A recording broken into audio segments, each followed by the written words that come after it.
how to create swim lanes in your Miro.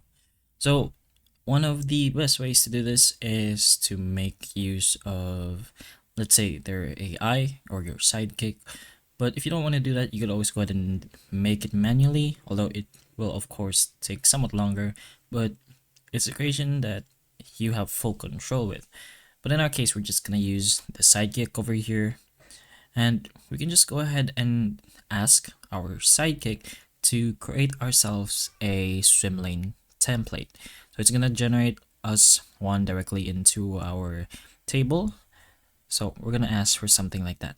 Create a swim lane template like so, and then just go ahead and press on enter.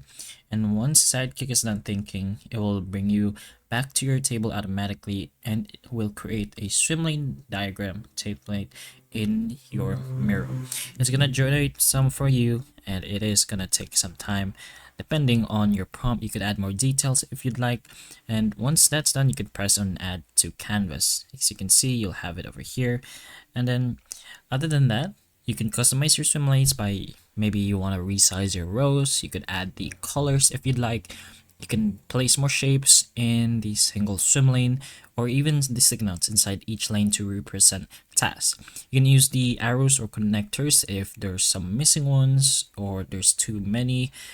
You could always make or put the prompt in a way that you don't have to edit that much. But once finished, you can collaborate in real time. You could even share the board or export it as an image or PDF for presentations. But that is pretty much the general idea on how you could create a swim lane in Miro. So hopefully the information of this video can help you. And if it can, please like and subscribe for more videos like this. And that's all.